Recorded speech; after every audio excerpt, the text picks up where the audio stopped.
नमस्कार दोस्तों, स्वागत है आपका अपना चैनल विराट टेक्निकल स्टडी में। तो चलिए मैं आज लेकर आया हूँ पेपर में छेद करने वाला प्रश्न। जी हाँ, पेपर में छेद करने वाला प्रश्न बिहार बोर्ड एग्ज़ाम 2022 में छपने वाला VBI ऑब्जेक्टिव। ठीक है, यानी यही आपको 100% यही वाला प्रश्न आपको छपेगा यानी आएगा।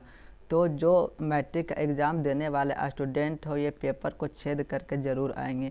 तो इस वीडियो को यानी पेपर देने से पहले इस वीडियो को ज़रूर देखें। ठीक है, एग्ज़ाम से पहले इस वीडियो को ज़रूर देखना ना भूलें। ठीक है, तो चलिए अब मेन अपने टॉपिक पे चलते हैं। तो आपका फर्स्ट क्वेश्चन स्टार्ट होता है, निकट दृष्टि दोष वाले व्यक्ति के चश्मे में कौन सा आपका लेंस का व्यवहार किया जाता है। तो यहाँ पे हो जाएगा आपका अवतल लेंस। कौन सा लेंस हो जाएगा? अवतल लेंस, जो कि आपका राइट आंसर है बी। ठीक है, आपको एक दूर दृष्टि दोष भी आता है, उसमें आपका उत्तल लेंस। बहुत सारे स्टूडेंट को उत्तल लेंस और अवतल लेंस में कंफ्यूज होता है, निकट किस में होता है और दूर में किस में होता है। तो यहाँ पे ध्यान देना है कि निकट में कितने लेटर है? 3 लेटर है। जितने लेटर है, कहने का मतलब है निकट में 3 लेटर है, और एक होता है दूर। क्या होता है? दूर। तो दूर में कितने लेटर हैं? 2 लेटर हैं। तो यानी जो कम वाला लेटर है वो कम वाला के साथ में क्या करेंगे? कंप्रोमाइज़ करेंगे, और जो अधिक वाले है उसको क्या करेंगे? अधिक वाले के साथ करेंगे।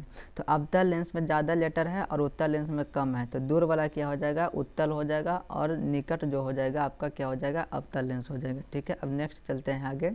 विद्युत शक्ति का SI मात्रक, यानी विद्युत शक्ति का SI मात्रक आपका क्या होता है? वोल्ट, जो कि आपका ऑप्शन डी में दिया हुआ है। नेक्स्ट अब चलते हैं, मोटर गाड़ी के चालक के सामने लगा रहता है, यानी मोटर गाड़ी के चालक के सामने आपका क्या रहता है? उत्तल दर्पण, ताकि पीछे जो जितनी सारी बड़े वस्तुएं जो आती है उसको आसानी से क्या कर सकते हैं? देख सकते हैं। अब नेक्स्ट आपका क्वेश्चन दिया हुआ है, मोटर कार के हेडलाइट में क्या है?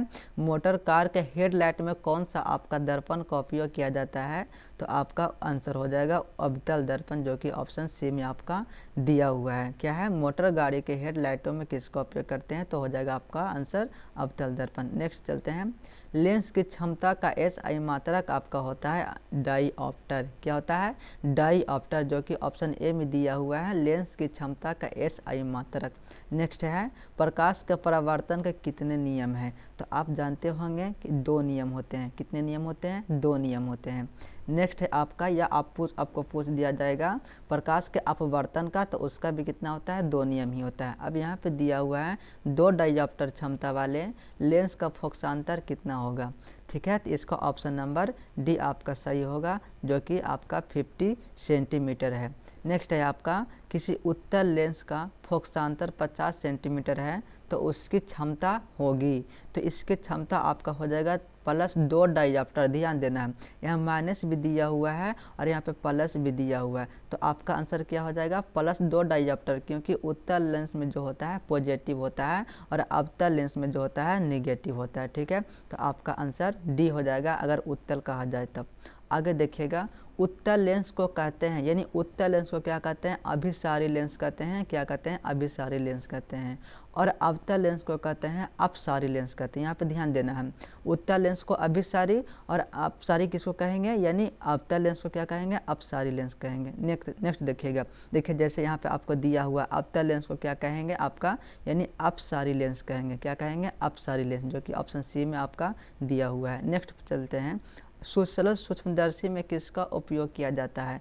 यानी उत्तल लेंस का उपयोग किया जाता है, जो कि छोटे वस्तुओं को क्या करता है? बड़े करने का काम करता है, जो ऑप्शन डी में आपका दिया हुआ सरल सूक्ष्मदर्शी में इसका उपयोग करते हैं। नेक्स्ट है, परावर्तन के नियमों से निर्धारित होता है। आपको अभी पहले बताएं कि परावर्तन के कितने नियम है? 2 नियम है। उसमें से एक नियम क्या कहता है कि आपतन कोण यानी आई जो बनता है और परावर्तन कोण जो आर बनता है, दोनों क्या होते हैं? बराबर होते हैं, इक्वल होते हैं। क्या होते हैं? बराबर होते हैं, जो कि ऑप्शन ए में दिया हुआ है। नेक्स्ट है आपको दिया हुआ है, दाढ़ी बनाने में कौन सा दर्पण का उपयोग किया जाता है? तो आपका हो जाएगा उत्तर अवतल दर्पण। क्या हो जाएगा? अवतल दर्पण, यानी दाढ़ी बनाने में किसका उपयोग करते हैं? तो अवतल दर्पण का उपयोग करते हैं। नेक्स्ट देखिएगा, प्रकाश के अपवर्तन के कितने नियम है? देखिएगा, आपको पहले भी बता चुके हैं, एक परावर्तन होता है, एक अपवर्तन होता है। तो यहाँ पे दिया हुआ है अपवर्तन, तो इसका भी 2 ही नियम होता है और परावर्तन का भी 2 ही नियम होता है। देखिएगा, किसी माध्यम के अपवर्तनांक का मान होता है, तो यहाँ पे ध्यान दीजिएगा, किसी माध्यम का अपवर्तनांक को सूचित करते हैं म्यू से। किसे सूचित करते हैं? म्यू से। म्यू बराबर होता है साइन आई, क्या होता है? साइन आई बटा साइन आर, ठीक है, साइन आर होता है, जिसको हम क्या कहते हैं? स्नेल का नियम भी कहते हैं। तो आपका ऑप्शन नंबर ए आपका राइट आंसर होगा। नेक्स्ट देखिएगा, इसमें से कौन सा दर्पण का सूत्र है? तो दर्पण का सूत्र होता है O1 बटा भी प्लस O1 बटा यू और बराबर O1 बटा एफ। तो देखिएगा, आपको ऑप्शन नंबर कितना में दिया हुआ है? तो ऑप्शन नंबर ए में दिया हुआ है, ठीक है। और अगर आपको दे दिया जाएगा लेंस सूत्र, तो सिर्फ इसमें क्या होता है? माइनस होता है। तो 1 बटा भी माइनस 1 बटा यू बराबर क्या होता है? 1 बटा एफ। तो इसमें कन्फ्यूज नहीं होना है। अब आगे देखिएगा, आपको दिया हुआ है वोल्ट मीटर प्रदर्शित करता, सॉरी वोल्ट बाई एम्पियर प्रदर्शित करता है। यानी वोल्ट बाई एम्पियर प्रदर्शित करता है ओम। आप जानते हैं ओम का नियम पढ़े होंगे। तो भी बराबर क्या होता है? I R. क्या होता है? भी बराबर आई आर होता है। समझ में आ रहा है? तो ओम, इसको हम क्या कहते हैं? ओम का नियम। क्या कहते हैं? ओम का नियम। भी बराबर आई आर को क्या कहते हैं? ओम का नियम। तो वोल्ट बटा एम्पियर, भी को ध्यान दीजिएगा, भी और आई को इस साइड लेकर चलाएंगे तो क्या हो जाएगा? यानी आर, यानी आर बराबर क्या हो जाएगा? भी बटा आई। इसी को हम क्या कहते हैं? ओम का नियम, ठीक है। आगे नेक्स्ट देखिएगा, विद्युत प्रतिरोध का एसआई मात्रा क्या होता है? तो ओम होता है। यानी प्रतिरोध का एसआई मात्रक आपका ओम, जो कि ऑप्शन नंबर सी में दिया हुआ है। नेक्स्ट अब चलते हैं, विद्युत धारा का मात्रक होता है। विद्युत धारा का मात्रक आपका एम्पियर होता है। आपको ऑब्जेक्टिव प्रश्न में बहुत सारा का आपका एसआई मात्रक भी पूछ देगा, जो कि आपको बताया जा रहा है। विभवांतर का एसआई मात्रक आपका होता है वोल्ट होता है, जो कि ऑप्शन डी में दिया हुआ है। विभवांतर का क्या होता है? वोल्ट होता है। अब आगे देखिएगा, विभव का एसआई मात्रक भी क्या होता है? वोल्ट ही होता है। ऑप्शन बी में आपको दिया हुआ विभव रहे या विभवांतर है, ठीक है। यह विभवांतर दिया हुआ है और ये क्या है? विभव है। विभव रहे या विभवांतर, दोनों का मात्रा क्या होता है? वोल्ट ही होता है। अब नेक्स्ट क्वेश्चन पर चलते हैं, आवेश का एसआई मात्रक क्या है? आवेश का एसआई मात्रक, तो इसका एसआई मात्रक क्या होता है? कूलम्ब। क्या होता है? कूलम्ब होता है। नेक्स्ट अब देखिएगा, विद्युत बल्ब का तंतु किस धातु का बना होता है? तो ये बना होता है आपका टंगस्टन। किसका बना होता है? टंगस्टन। यानी विद्युत बल्ब का जो तंतु जो बना होता है, किस धातु का बना होता है? टंगस्टन, जो कि ऑप्शन बी में आपको दिया गया है। आगे नेक्स्ट देखिएगा, बैटरी से किस प्रकार की धारा प्राप्त होती है? तो बैटरी से आपका डीसी, क्या? डीसी धारा आपका प्राप्त होती है, जो कि ऑप्शन बी में आपका दिया हुआ है। नेक्स्ट देखिएगा, एमीटर को विद्युत परिपथ में कैसे जोड़ा जाता है? तो एमीटर को जोड़ते हैं श्रेणी क्रम में, और वोल्ट मीटर को जोड़ते हैं समांतर क्रम में। ध्यान दीजिएगा, वोल्ट मीटर को जोड़ते हैं समांतर क्रम में और एमीटर को जोड़ते हैं श्रेणी क्रम में, जो कि ऑप्शन ए में दिया हुआ। कंफ्यूज नहीं होना है। एमीटर को श्रेणी क्रम में और वोल्ट मीटर को समांतर क्रम में जोड़ते हैं। नेक्स्ट अब क्वेश्चन पे चलते हैं, वोल्ट मीटर को विद्युत परिपथ में कैसे जोड़ा जाता है? जैसे कि अभी हमने बताया कि वोल्ट मीटर को आप यानी समांतर क्रम में जोड़ सकते हैं और एमीटर को यानी श्रेणी क्रम में जोड़ सकते हैं, ठीक है। नेक्स्ट क्वेश्चन पर चलते हैं, विभवांतर मापने वाले यंत्र को क्या कहते हैं? यानी आपको वोल्ट मीटर, यानी विभवांतर जिससे आप मापते हैं उसको हम क्या कहते हैं? वोल्ट मीटर, जो कि ऑप्शन बी में दिया हुआ है। नेक्स्ट देखिएगा, किलोवाट घंटा किसका मात्रक होता है? तो किलोवाट घंटा मात्रक होता है ऊर्जा का। किसका मात्रक होता है? ऊर्जा का, जो कि ऑप्शन सी में दिया हुआ है। नेक्स्ट है, विद्युत हीटर की कुंडली में किसका प्रयोग किया जाता है? तो यानी इसमें आपका नाइक्रोम का उपयोग किया जाता है। विद्युत हीटर जो जिससे आप खाना बनाते हैं, विद्युत हीटर जो होता है उसमें जो वायर होता है उसमें प्रयोग, जो कुंडली में जो तार प्रयोग किया जाता है वो क्या होता है? नाइक्रोम होता है। कौन सा होता है? नाइक्रोम। चलिए नेक्स्ट क्वेश्चन पर आप चलते हैं, विद्युत चुंबक बनाए जाते हैं, यानी विद्युत चुंबक जो बनाए जाते हैं किसका होते हैं? तो नर्म लोहा होता है। क्या होता है? नर्म लोहा। जो विद्युत चुंबक बनाए जाते हैं नर्म लोहा से बनाए जाते हैं। ये आपका ऑप्शन नंबर डी में दिया हुआ है। विद्युत धारा उत्पन्न करने की युक्ति को हम क्या कहते हैं, जनित्र, यानी जो जन्म देने वाला होता है उसको क्या कहते हैं, जनित्र। विद्युत धारा उत्पन्न मतलब क्या होता है, जन्म देना, तो जनित्र, इसको क्या कहेंगे, जनित्र कहेंगे। तो ऑप्शन नंबर ए आपका सही होगा। यानी एक हॉर्स पावर, एचपी का मतलब होता है हॉर्स पावर, जिसको हम हिंदी में बोलते हैं अश्व शक्ति। क्या बोलते हैं, अश्व शक्ति। तो एक एचपी बराबर होता है 746 बार। जैसे कोई मोटर होता है जो जैसे बोला जाता है कि 1 एचपी का है, 2 एचपी का है, 3 एचपी का है, तो 1 एचपी बराबर होता है आपका यानी 746 वाट होते हैं। ठीक है, इसमें कंफ्यूज नहीं होना। नेक्स्ट देखिएगा, बिजली के फ्यूज का तार बना होता है। बिजली का फ्यूज का तार जो बना होता है तांबे और टीन का बना होता है, जिसके कारण अगर उसका उच्च ताप आ जाता है तो वो आसानी से गल जाता है। ठीक है, और आपको खतरनाक यानी कोई भी खतरे से बचाता है। नेक्स्ट देखिएगा, एक इलेक्ट्रॉन वोल्ट क्या दिया हुआ है, एक इलेक्ट्रॉन वोल्ट बराबर होता है 1.6 इंटू 10⁻⁻⁹ जूल होता है। क्या दिया हुआ है, 1.6 इंटू 10⁻⁻⁹ जूल होता है, जो कि ऑप्शन ए में दिया हुआ है। नेक्स्ट आप देखिएगा, लंबाई बढ़ने से, यहाँ पे दिया हुआ लंबाई बढ़ने से आपका प्रतिरोध क्या होता है, यानी बढ़ता है। क्या होता है, बढ़ता है, जो कि ऑप्शन ए में दिया हुआ है। नेक्स्ट देखिएगा, 1 वाट क्या है, 1 वाट जूल के बराबर होता है, यानी 1 वाट कितने जूल के बराबर होता है, तो आपका आंसर हो जाएगा 3600 जूल। कितना हो जाएगा, यानी 1 वाट कितने जूल के बराबर होते हैं, तो 3600 जूल के बराबर होते हैं। नेक्स्ट अब चलते हैं, हमारे घरों में जो विद्युत आपूर्ति की जाती है वो वह है, ध्यान दीजिएगा, फर्स्ट में है 220 वोल्ट डिस्क धारा यानी डीसी। क्या हमारे घर में डीसी चलते हैं, नहीं, यानी 12 वोल्ट डीसी, क्या 12 वोल्ट के चलते हैं, यानी जो आपका विद्युत धारा होता है आप घर में जो यूज करते हैं आपका क्या होता है 220 वोल्ट प्रत्यावर्ती धारा यानी एसी होता है। क्या होता है, एसी होता है 220 वोल्ट। ठीक है, अब नेक्स्ट चलते हैं, विद्युत फ्यूज विद्युत धारा के किस सिद्धांत पर कार्य करते हैं। यहाँ पे दिया हुआ है विद्युत फ्यूज जो है विद्युत धारा के किस सिद्धांत पर कार्य करता है, तो ऑप्शन नंबर ए आपका राइट आंसर होगा, ऊष्मीय प्रभाव पर काम करता है। किस पर काम करता है, ऊष्मीय प्रभाव पर काम करता है। नेक्स्ट देखिएगा, 1 किलोवाट घंटा क्या है, 1 किलोवाट घंटा किसके बराबर होता है, तो आपका ऑप्शन नंबर सी जो दिया हुआ है 3.6 इंटू 10⁻6 जूल, जो कि आपका राइट आंसर है। 1 किलोवाट घंटा किसके बराबर होता है, तो 3.6 इंटू 10⁻6 जूल। नेक्स्ट चलते हैं अब क्वेश्चन पे, तो लघु पथन के समय परिपथ में विद्युत धारा का मान होता है, यानी लघु पथन जब होता है तो परिपथ में अत्यधिक यानी बहुत अत्यधिक क्या हो जाता है, यानी बढ़ जाता है। क्या हो जाता है, बहुत ही अधिक बढ़ जाता है, जो कि ऑप्शन नंबर आपका सी राइट आंसर है। नेक्स्ट देखिएगा, विद्युत बल्ब में कौन सी गैस भरी जाती है। आप कभी कभी देखते होंगे कि अचानक अगर वोल्टेज बढ़ने के कारण विद्युत बल्ब क्या होता है, फट जाता है, जिसके कारण क्या होता है, आवाज़ निकलता है, तो उसमें निष्क्रिय गैस भरी होती है। कौन सी गैस भरी होती है, निष्क्रिय गैस भरी होती है, जो कि ऑप्शन सी में आपको दिया हुआ ये राइट आंसर आपका होगा। नेक्स्ट देखिएगा, चुंबकीय क्षेत्र का एसआई मात्रक क्या है, चुंबकीय क्षेत्र का एसआई मात्रक क्या होता है, तो इसका एसआई मात्रक आपका टेस्ला होता है, जो कि आपका राइट आंसर बी है। ठीक है, क्या होता है, टेस्ला, चुंबकीय क्षेत्र का एसआई मात्रक टेस्ला।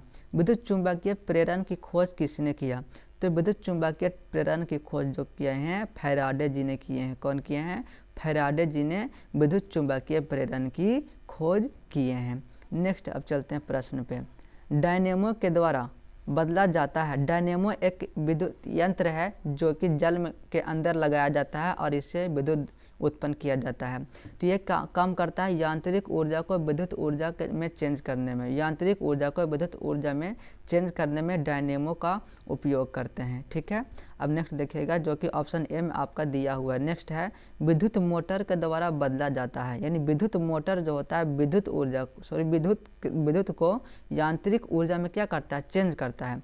विद्युत को यांत्रिक ऊर्जा में क्या करता है, चेंज करता है। कौन, विद्युत मोटर। और डायनेमो यहाँ पे ध्यान देना है कि यांत्रिक ऊर्जा को विद्युत ऊर्जा में चेंज किया जाता है, जो कि जल के अंदर लगाया जाता है, जिससे कि विद्युत धारा उत्पन्न हो सके।